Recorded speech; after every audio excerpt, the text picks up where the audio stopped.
Browns coach Kevin Stefanski under fire. Shedeur Sanders' patience tested as QB controversy erupts. Cleveland Browns head coach Kevin Stefanski is used to scrutiny.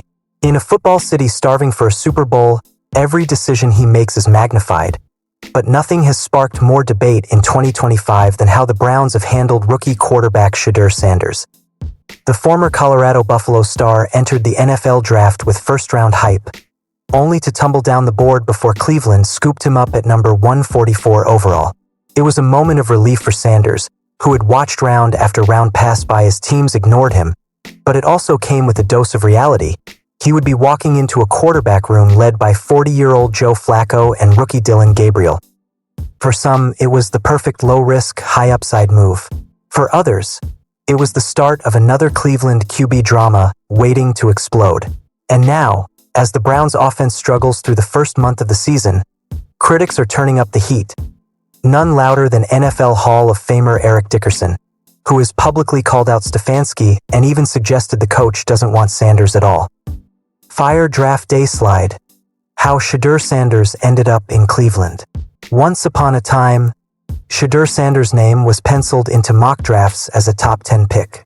Scouts praised his poise, accuracy, and football IQ, while acknowledging his natural charisma and leadership, a reflection of being the son of NFL icon Deion "Primetime" Sanders.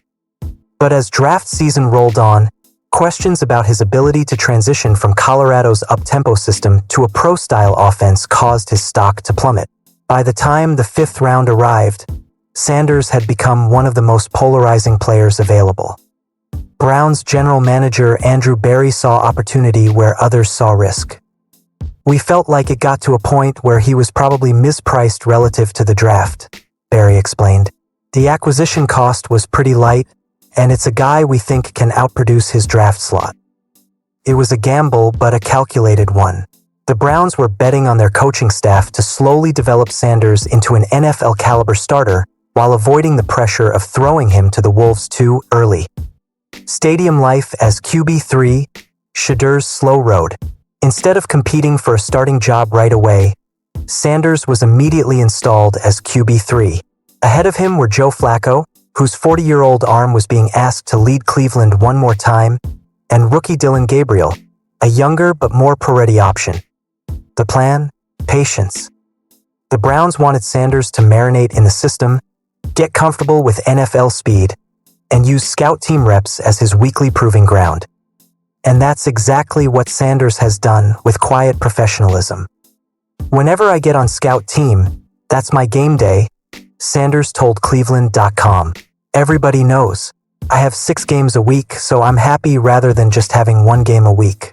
The scout team receivers, all of us, we all know every day is game day, and we definitely approach everything in that fashion." That attitude has impressed teammates and coaches, but it hasn't silenced the noise outside the building. Studio microphone Eric Dickerson blasts Stefanski. Leave it to a Hall of Famer to say out loud what many Browns fans were thinking. Eric Dickerson, one of the greatest running backs in NFL history, didn't hold back when asked about Sanders' situation. "I hate to see him there," Dickerson said via TMZ. "I wish they would have cut him. Let him have an opportunity to go to a better football team. I don't think the coach, Kevin Stefanski, wanted him. They should have fired him too." That's not just criticism, that's a nuclear take.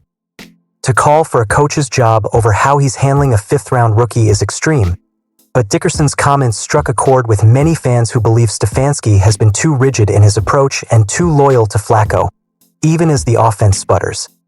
Newspaper media adds fuel. No secret agenda, just a process. For those looking for a conspiracy theory, that Browns owner Jimmy Haslam drafted Sanders for publicity, or that the team is secretly sabotaging him, NFL insider Diana Rossini poured cold water on that idea.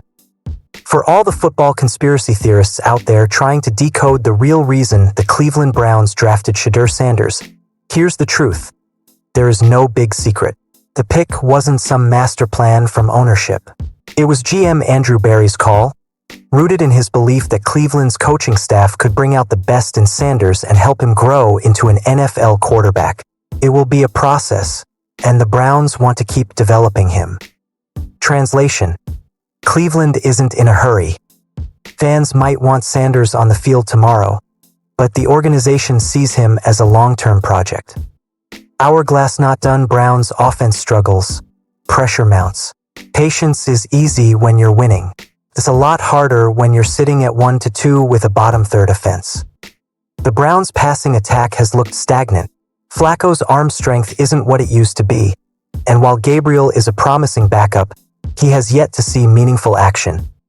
If Flacco falters again, calls to bench him will grow louder, and if Gabriel struggles, the chance for Shedeur will become deafening.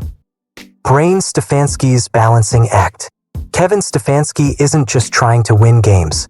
He's trying to manage a delicate quarterback pipeline without blowing it up.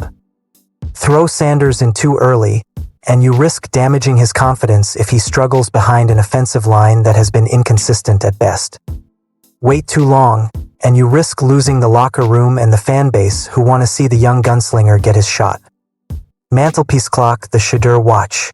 Every practice rep, every preseason highlight, every glimpse of Sanders throwing bombs during warm-ups gets dissected online. Fans don't just want to see him, they want to believe he's the future. And in a city that has endured decades of quarterback heartbreak, hope is a dangerous thing. Ice Cube. Shedeur's poise under pressure. Through it all, Sanders has remained calm, respectful, and focused. He doesn't complain publicly. He doesn't fuel controversy. He simply works, quietly, relentlessly, and with the confidence that his time will come. Everybody knows scout team is my game day, he reiterated. I treat it like it's the Super Bowl.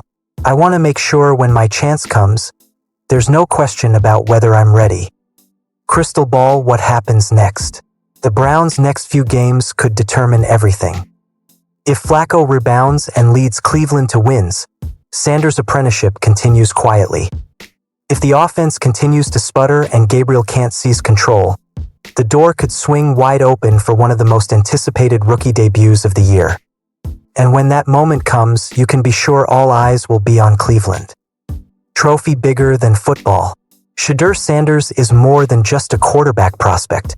He's the son of a Hall of Famer, the face of a new generation of players, and the embodiment of Deion Sanders' mantra. If you look good, you play good. If you play good, they pay good. He carries the weight of expectations, the burden of legacy, and the hopes of a fan base desperate for stability at the game's most important position. Checkered flag. Final thoughts. Kevin Stefanski might not have asked for this quarterback drama, but he's got it now. Eric Dickerson's fiery comments have added fuel to an already raging debate, and every Browns game this season will feel like a referendum on the decision to keep Sanders on the bench. For now, Shedeur waits, patient, composed, and ready.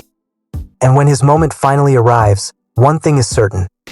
Cleveland will be watching, the NFL world will be watching, and Shedeur Sanders will have the chance to prove why he should have never fallen to the 5th round.